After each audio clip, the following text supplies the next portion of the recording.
my babies. I am the adorable Eva Webb.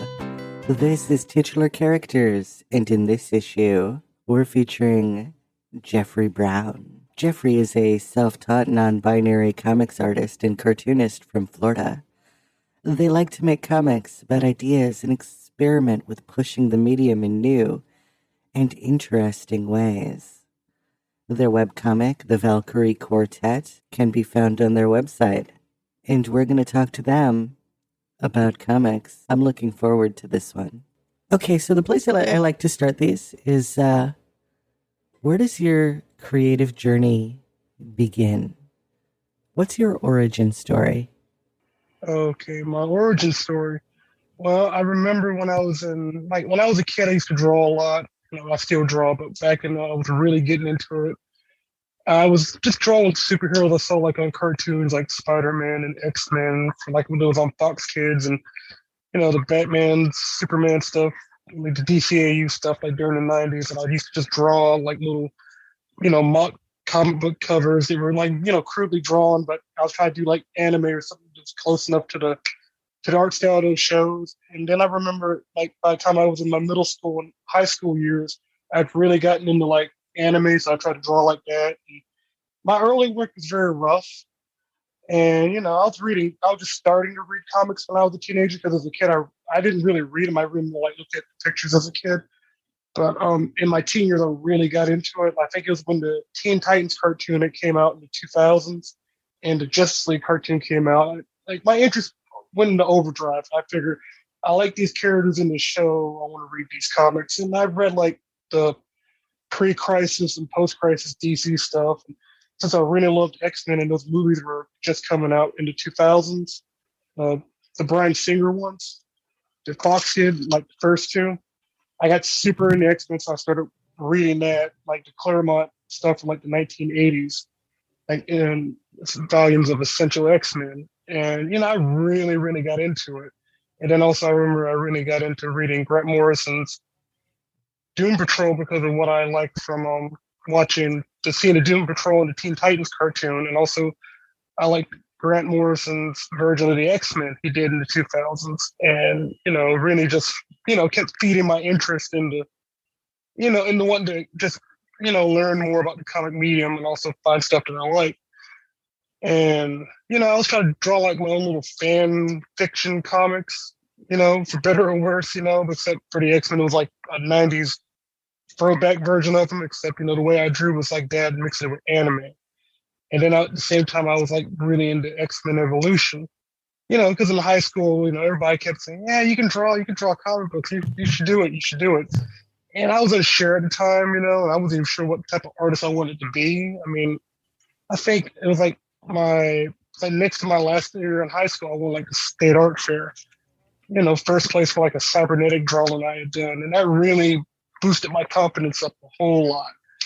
And, I then started like, one of my art teachers saying, well, maybe you should create something of your own, right? So, I figured, okay, how am I going to do that? So I started like, reading Image comic stuff like Savage Dragon, Spawn and all that, just to give myself an idea of what a creator-owned comic, is, and, that really inspired me a whole great deal. That plus the anime I was watching, like you wouldn't believe, like Samurai Champloo and Big O and Full Metal Alchemist and stuff like that. And then I was in the real big horror movie. I was watching a lot of horror movies. That's the best way to say it. I almost couldn't help myself, so I was mixing that into what would become my creator-owned work, if you will. I graduated high school. I made up a little comic I thought I was going to submit to Image Comics called Zero Jungle, and I drew it all in a sketchbook. It's like a black and white little 4-issue comic, and I was just kind of writing as a bit of a fever dream.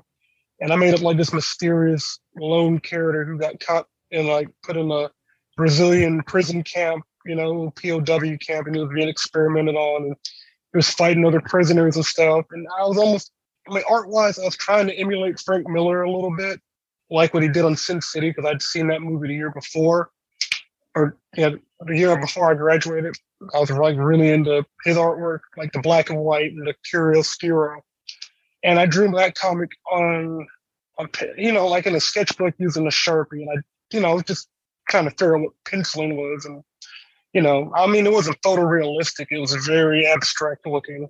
Um, and I've written it from like the perspective of this guy who's like in and out of consciousness, and he's like not quite well fed, and he's always just into one bit of danger to the next. And I think I did like 4 or 5 issues of it that I never really published, but I just made it for myself, and I tried to shop it in like a. This was in 2008. I'm trying to remember this right because I don't know, when I graduated high school, I didn't know what I was going to do.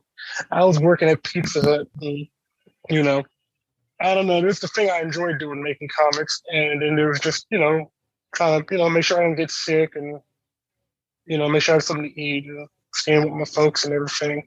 I made that, and then by the time late 2008, 2009 rolled around, I think that's when I first got on Twitter, and I was seeing like I think it was DC Comics had a thing for like webcomics, and I didn't know what a webcomic was at the time, and I think I was trying to just read up on what that was and how to make one myself, and I was writing, scribbling ideas down of what I wanted to do, and I think by like late 2009, early 2010, I made a little web comic called the Valkyrie Quartet, and it was like my attempt at trying to do like comics, try to do a web comic that was inspired by the shows I was watching at the time and the comics I was reading. So, when I was trying to do like a Grant Morrison type deal, except it's like these 4 superpower women who I didn't quite explain how they got their powers, but the world they're in is very kind of Art Deco looking, like Batman Taz, but it's very anime like. And my artwork for that on my web comic was very rough. I don't know if you've seen it. Have you seen it? So, what projects are you working on right now? Currently, right now, I'm writing an idea for like maybe bringing back my webcomic characters in some form or another, but make it different than what I made before when I was just starting, and mix in some new ideas I did from a mini comic I did like a couple years ago. It's kind of loose right now because I'm not sure what I want to do, whether I want to do something that's, you know, I don't know. I want to surprise myself. That's the main thing. I even been looking back at old story ideas I haven't even used yet. But I just finished a comic called Agents of Claw, which is about a character I made called Roxy Severinjay. Who's like a super secret agent.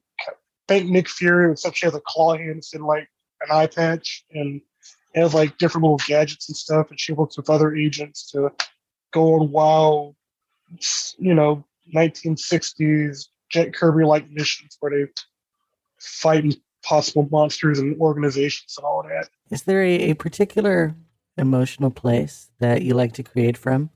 I don't know. It's kind of a little mixture of both. It's kind of like a bit of joy, a bit of fear, a little bit of you know, sometimes just a wild idea. I'm thinking, well, if nobody else gets it, it'll be for me.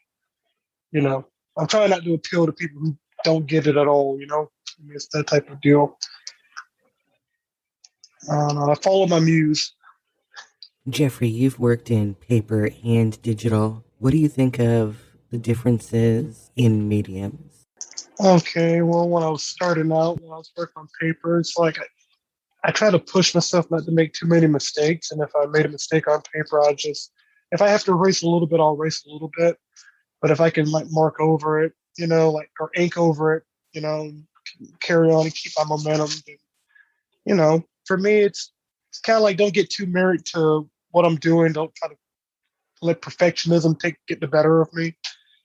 And digital, it's like I have a lot of advantages where I can undo a mistake if I make it right. Then let's say if I ink a line and the line isn't like this certain width that I see in my head or that I've seen in say other comics that I've read where the inking is almost perfect, or if it's a little messy, you don't want to make it too messy. And, it's all about what you do with pixels and coloring. When I started, I used to use Sharpies exclusively, and I did like watercolor paintings, when I was in school.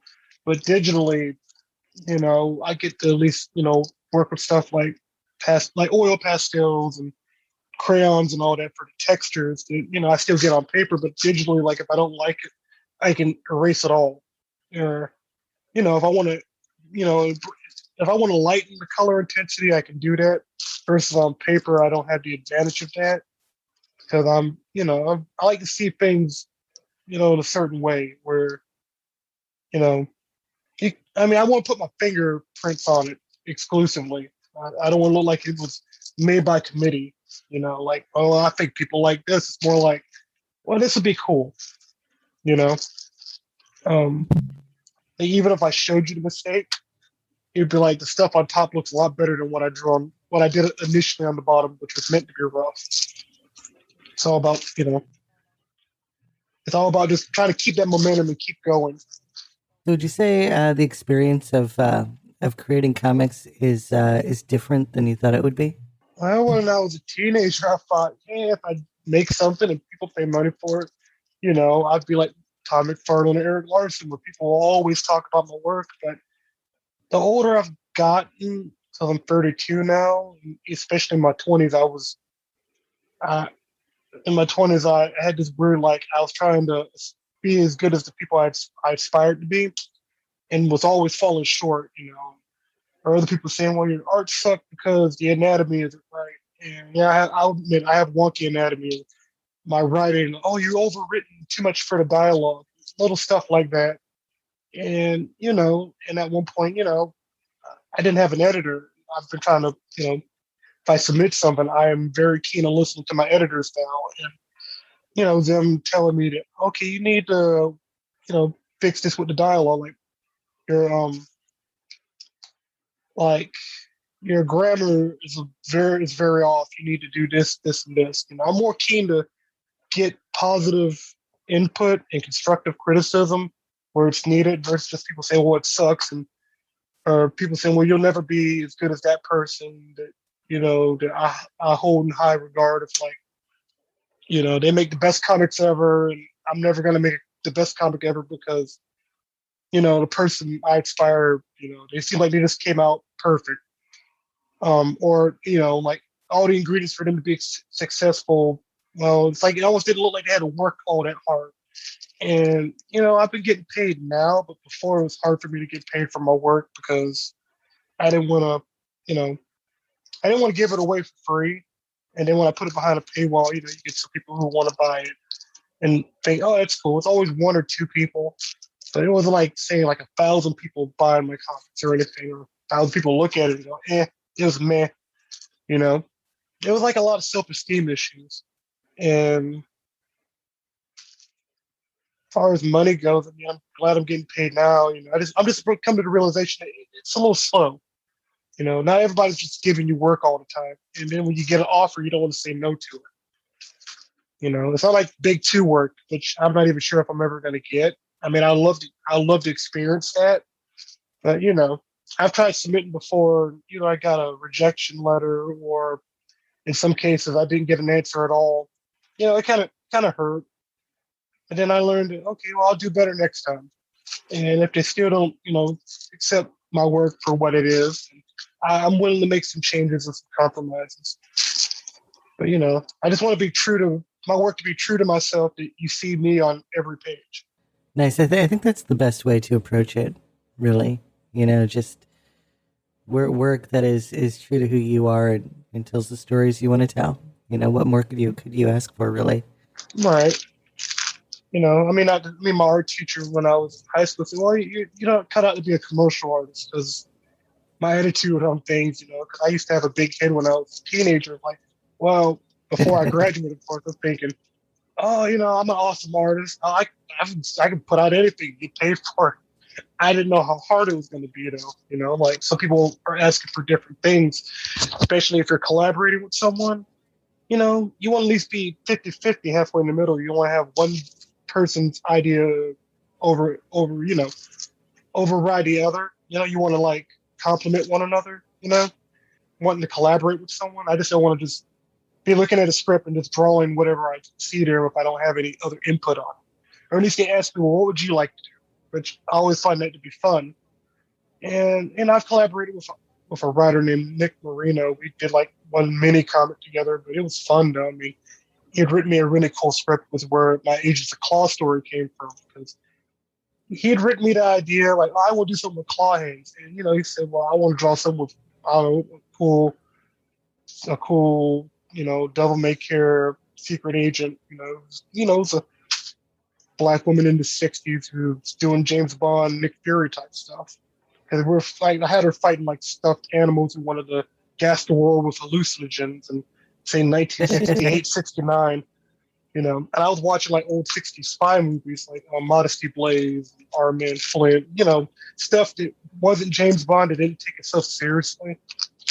And I think I was watching like old '80s cartoons like Heavy Metal a little bit. So I'm thinking I was trying to add a little bit of this, a little bit of that. I wasn't, and a little bit of maybe some of the absurdness from Superman animated series, because that show did get kind of weird in spots. Where do good collaborations come from? What are the ingredients to just making it shine? The first collaboration, so I think it was in 2011. It was a person from a Facebook comic book group, and he wanted to do like a he wanted to do like I forgot the guy's name. I just remembered he was almost going to sign us to a bad deal or whatever. I didn't want to have no part of it, but he wanted to do like some sort of like wizards and magic and all that, and like you know, like I said, he wanted to do something that was like off the wall. And my artwork, I guess he liked it. I forgot the guy's name. So my artwork wasn't that good digitally in 2011 because I wasn't sure if I was trying to be anime or realistic or whatever. And I honestly, it didn't look the way I hoped it would. But anyways, he just written me a script, and I just wanted to get it done. And I drew like I think 4 or 8 pages. And at the time, I knew where my skill level was digitally because I was still learning the technology. Because I just bought Manga Studio Debut off of Amazon, and I used that program for the longest time until I upgraded to like Clip Paint Studio in 2000 and I think 2017, 2018. Even that was a learning curve. But when I was first working digitally, I just remember the script was okay. It didn't excite me. It didn't make me go, "Oh, I want to work with this guy again." It just felt kind of by the numbers, and safe, and I don't know, some bits in the script where I just didn't agree with, like oh, trapping souls and all that. So I like supernatural, but I like a little bit of like the unexpected with it.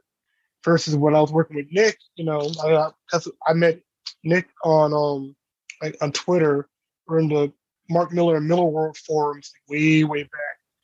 And, I gave him my email and stuff. He said, I'm looking for a cartoony artist, and I figured, well, I draw kind of cartoony, and we talked for a little bit. 'Cause I like to talk to people before I start working with them, so that I'm not just getting the script in blind. I want to get to know my collaborator. So I'll be like, if they like what I'm doing and they think it's cool, then it gives me confidence to go forth with it. They trust me. They're not just overwriting a bunch of stuff in full script, and I just got to follow like a laundry list. And I don't know, Nick just always had these ideas that were fun and weird. And the other guy I worked with, his ideas seemed kind of, it's like he was trying to be pretentious, but by that time I'd grown tired of people trying to want to be Alan Moore's and whatnot. Facebook group, and I'm like, nobody can touch Alan Moore if they tried. I remember the Watchmen movie sucked, and that kind of just turned me off from just Alan Moore's work for me. And no, nothing to the man's credit, but just people adapting his work or readapting his work, like Zack Snyder and all them. And I remember it was like before Watchmen came out, that comic book series, which I still to this day don't like. It was one of those things that kind of let me know that guys, stop trying to be serious and Watchmen like. I mean, I think one of the comics I did by myself, I was kind of in that thing because I remember I'd read Watchmen. I thought, well, I could do something like that, except with super spies and whatnot, because I was still in the super spy stuff. But like, stuff like I forgot. I don't know. I was watching a lot of stuff where supernatural's going on, but in the real world, people are trying to rationalize it in some way, like the X Files or whatever. I just remember, I don't know. I just got tired of grim and gritty, macho bullshit. I just wanted something fun. That's all I look for now. So, how do you approach um, diversity and representation in your work? Oh, for me, um, I look around me, on the internet, and even whenever I go to the store, whatever, like there's different kinds of people, and I figure, me being a queer black person, I feel like, well, I got to make sure there's more representation on that because I don't see much of it. I mean, I don't see it in abundance. I mean, I see it, but then you're not seeing it like in Marvel all the time. Like say characters like Miss America Chavez having like a 100 issue run or whatever. It's like it's almost very like they get cut or what DC does before Pride Month hits. It's like when I worked at Pizza, I worked and talked with different types of people, and I worked with like this butch lesbian woman, right? Her name is Jamie. I remember her though. She always kind of laughed at my jokes, whatever.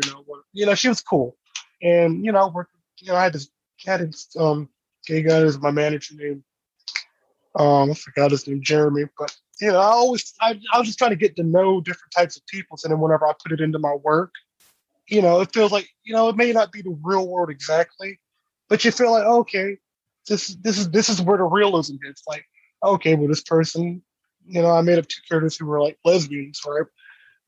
Uncanny Girl and Jamie, and one's kind of like my version of I wasn't sure what she was going to be, but I just wanted to be like a superpowered rock star. Like, well, what if Dazzler had like rogue powers? And Uncanny Girl was like, well, what if Nightwing was kind of a, that's the word I'm looking for. I kind of modeled her a little bit like after Storm from X-Men with short hair. And, I want to just show their relationship, just them just try to do just regular stuff and trouble always finds and I made it in my story that nobody bats an eye that, they're both holding hands, kissing, whatever, right? And it's always just the people who have beef with them. So I'm more like trying to focus on the story and the characters in that story and just conflicts from just the outside. But, it's never really too much about like, well, they're always just, they're not just saying it, they're showing it. And I draw a lot of black characters in my stories because I figure like for myself, whenever I go to read comics, like, I used to read a lot of Marvel, a lot of DC. I mean, I still do.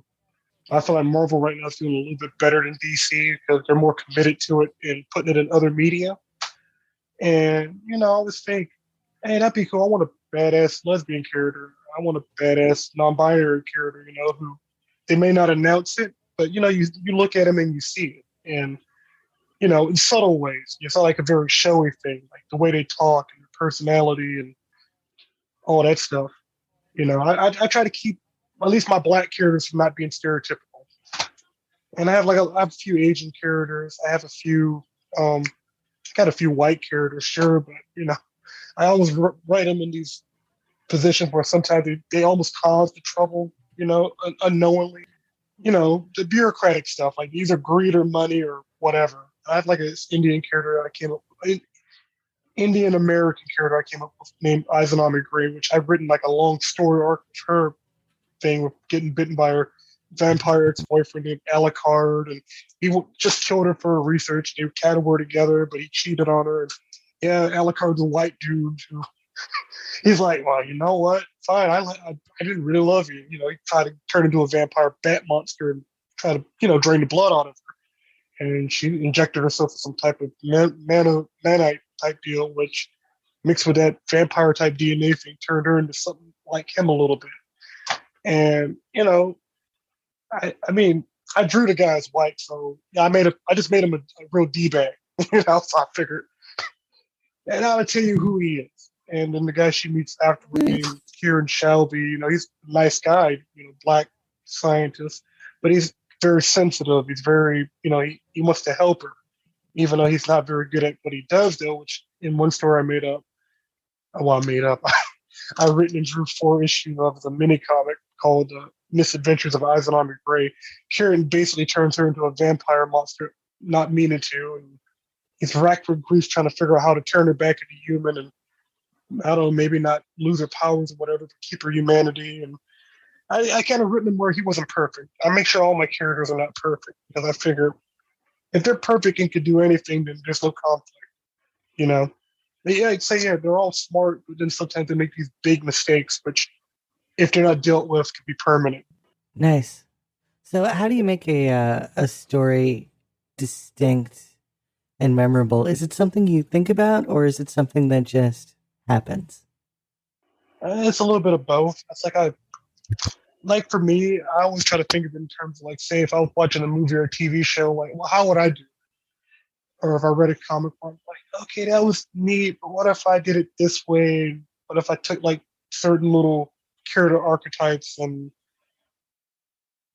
tweak, at least think, well, if I had all the money and all the budget and whatever, and this was say a Marvel comic, this is how I would do it. So it's all a matter of like, I just want to surprise myself and I want to surprise my reader. I kind of want to make him laugh. I want to frighten him a little bit. For me, it's a little bit of I'll daydream about a story, right? Like, okay, what if my character Izanami by science became a vampire monster creature who at first fed on emotions, but then literally became a monster, kind of like the Hulk or something, Like I wanted to treat it like that, except I was inspired a little bit by like the Batman animated series version of Man Bat visually a little bit, except I made her purple and had fish like gills on her neck and stuff because that's how I drew her mutated ex-boyfriend Alucard. I try to keep it not stereotypical. I try to think, well, what if this was like a sci-fi anime from like 1988, 89, right? Or if this was a comic, say, from the Vertigo era of DC from like 1992, 93, you know? I try to mix all that up in my head, like different. Like if I was to write it, it's got to have this tone, you know? Like it's gonna be scary, but I want to remember to throw in some moments of levity. So it's not like you feel depressed after reading one of my comic books. You feel like, oh, but I was interested. Normally, always direction always got, like some people would always say that, or they look at my artwork, it's cartoony looking, but at least you get to feel who the characters are. I haven't, I was just trying to think like, what if you take a bit of B movie stuff and then add like these black characters in it, but do it in a way where they're kind of just out on vacation or whatnot, and trouble finds them, and then they must react, you know.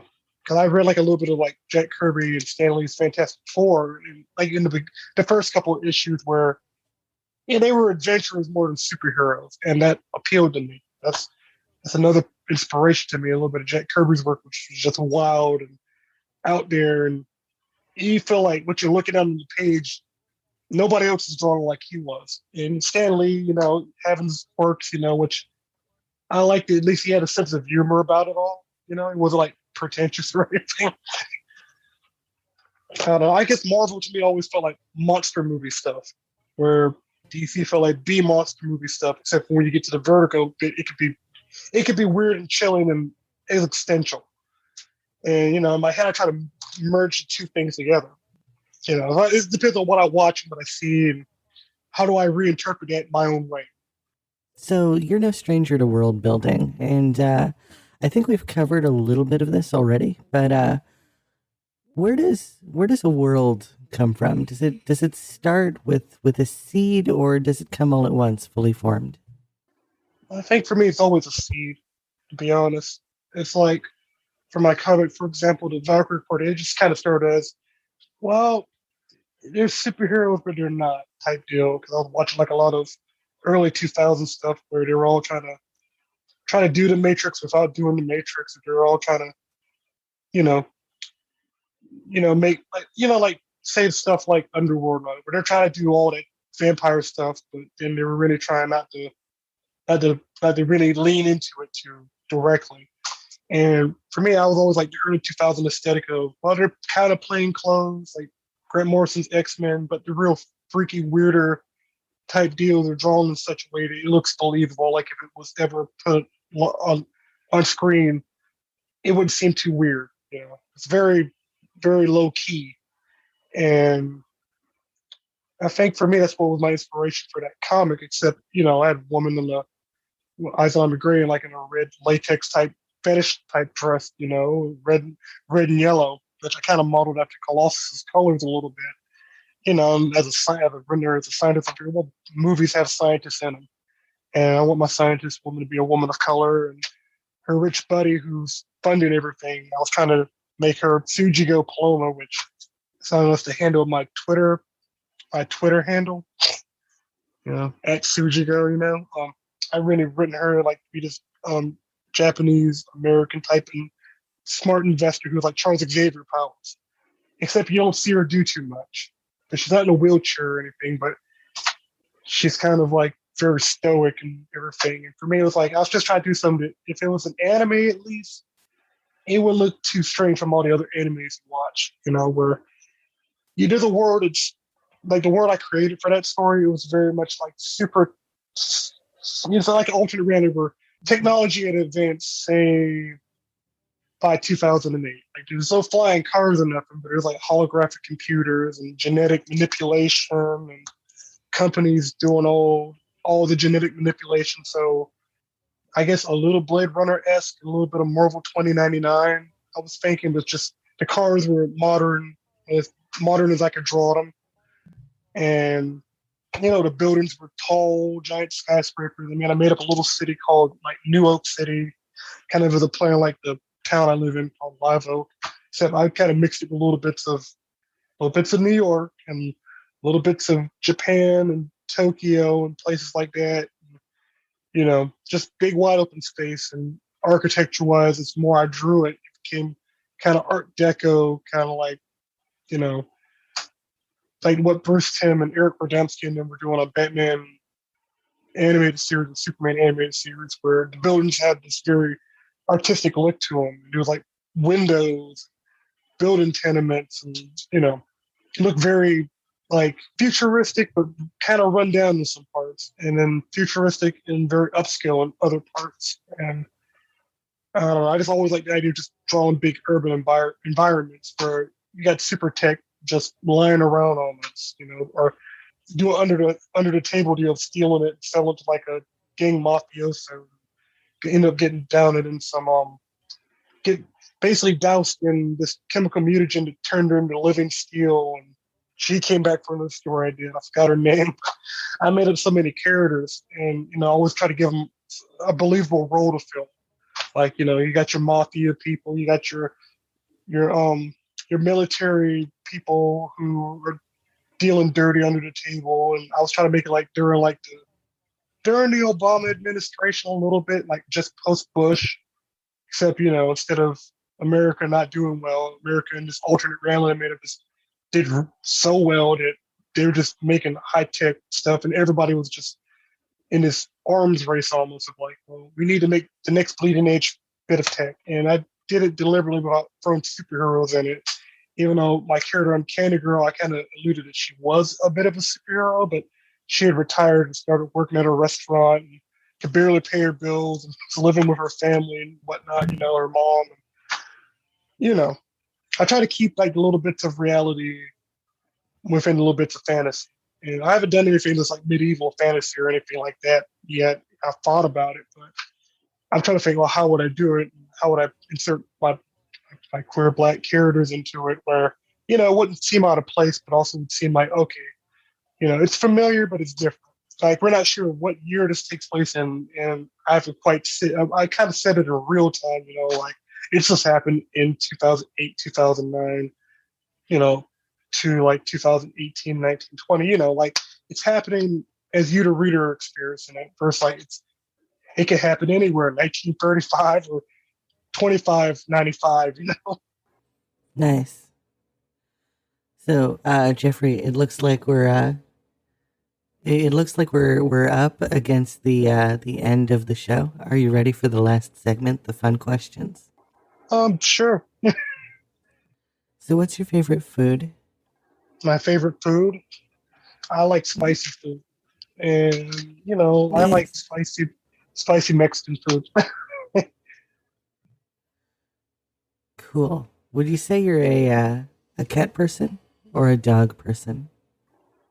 mm, Kind of a little bit of both. Yeah, I had a puppy Nice. growing up, but I feed my cats right now. Who just roam free in the yard.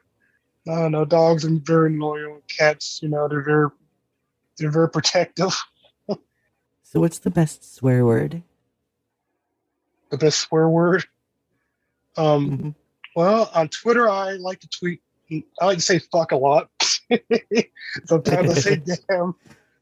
That's a good combination. It adds impact. Well, my Twitter, of course, if you follow my tweets, so that's where it goes. Oh yeah. So you've got one wish to save the earth. What is it? I wish to save the earth. Yep. Well, okay. Oh boy, this is a toughie. It's almost like being like Thanos with the Infinity Gauntlet. What can I get rid of to make everybody at least be a little bit better? I guess I could say capitalism. I feel like that's the root of a lot of problems. As far as the healthcare and food and housing, and you know, I think that would make people happy. At least people who would really need it. I mean, I've been hungry before. I mean, I haven't had a whole lot of Sure. money.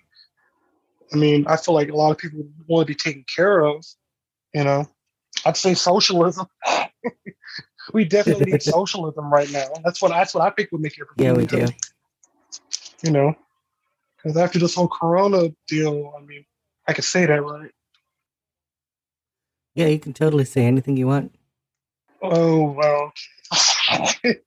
Well, after what we've been going through for the past 4 years, and also with the current, spike in COVID deaths and whatnot, after me getting my COVID shot, I just wouldn't want to see anybody else get sick and dead, Plus, being denied treatment that, not everybody can afford. I mean, it's one of those deals that, I look on Twitter and some stuff just depresses me. Where I'm like, if money wasn't such an issue and people could get the things they need along with the things they want, but most of the things they need just to get by, just to survive in life and be healthy and not have to work themselves into, you know, into poverty and death and whatnot. Because I mean, I think after seeing all these artists die, like John Paul Leone and other artists, who all had these health problems, I feel like artists should be taken care of too because they're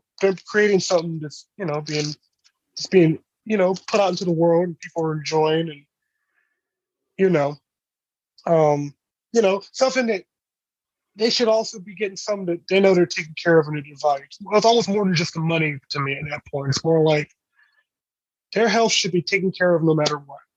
You know, people shouldn't have to work themselves to death. And say if they make something that's going to outlive them, they don't need to have like, GoFundMe donations or just to cover their burial expenses, as sad as that is. And, it's something I've been noticing, you know.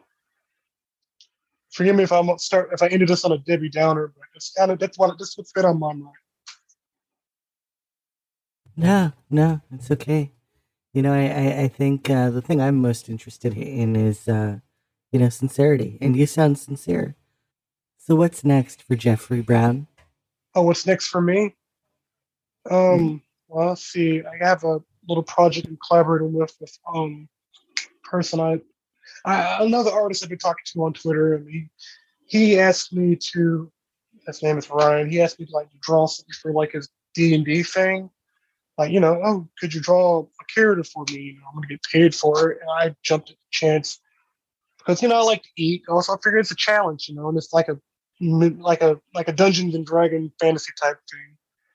And I'm gonna get started drawing that real soon. As soon as I get sketches started, and I email it to him, and we talk back and forth about what design he likes, and I can go forth from there. And I already got a 4-page comic coming out in Decoded. Um, I told you about that one, did I? I think you mentioned it, yeah. I've been retweeting it all over Twitter and tweeting about it. So if you follow my Twitter, you're going to see a lot of retweets of me retweeting about that anthology issue number 2 coming out next month for Pride Month. And as far as making another comic book goes, like at least a mini comic and a web comic, I'm still brainstorming that. So I won't know until I make it. So that's kind of where I'm at with that right now. If it all sounds good, I'll throw it in the blender and make it. So Jeffrey, I wanted to thank you for taking the time to be on my humble little podcast. I really appreciate it. I'm so happy to be here. I mean, I'm glad I'm gonna be in such great company like Eric Larson and many others. I mean, he's like another creator who inspired me way back because I'd watch a cartoon adaptation of this comic. So it's like, and I like the way he always challenges himself artistically. So he's a favorite of mine, real big favorite. His art's very Jack Kirby like. Nice. Yeah, I was just talking about that the other day.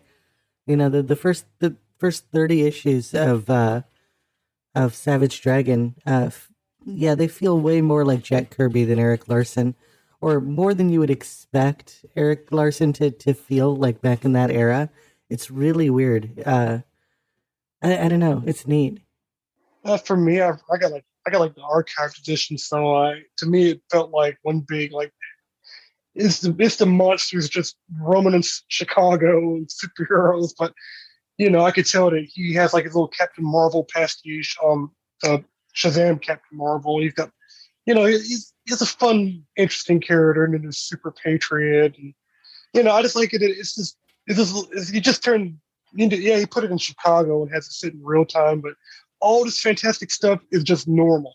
If Hellboy shows up, it doesn't seem weird, and that's what really got me into that comic right there of his, which I can geek out about that all day. But for me, cartoon kind of did a little bit of it, but it didn't go as risque with, I don't know, Savage Dragon getting laid, I can say Dragon fucks. Yeah, he does. His son chip off the old blocks. I'm like, well, that's why I like this comic book. People have sex in it. Have sex and fight Kirby monsters. So where can people find you online? Okay, online. I have Twitter. It's at Sujigo. KSUJIGO. It's where I tweet, my musings or whatever video game I'm playing. Sometimes I do that. Or I retweet stuff. I have a website called thevalkyriequartet.com. That's where my webcomic is, and you can read it from start to finish because I've finished it. But, I might make a new one sometime this year whenever I get an idea that I can really run with. That's where my webcomics are. I have a DeviantArt. All those links are on my website if you're looking for where to find my other artwork. And I have a pinned tweet on my Twitter if you want to see where, my comics are sold digitally on Gumroad, which is also under my name, Jeffrey Brown. So I try to keep it all very centralized so that you wouldn't get confused.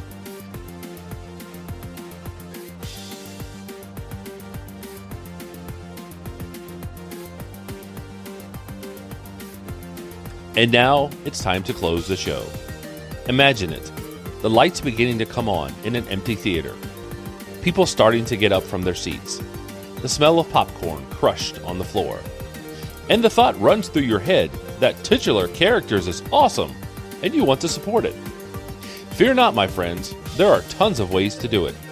You can follow Eva at EvaIsAdorable on Twitter.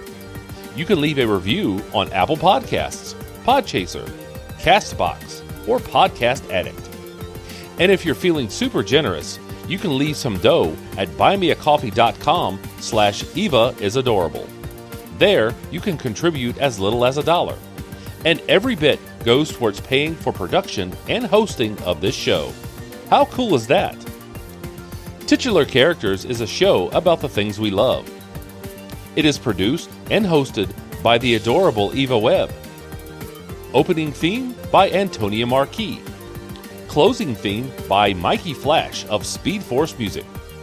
The dreamy announcer guy who reads the credits is Donnie Underwood. That's me.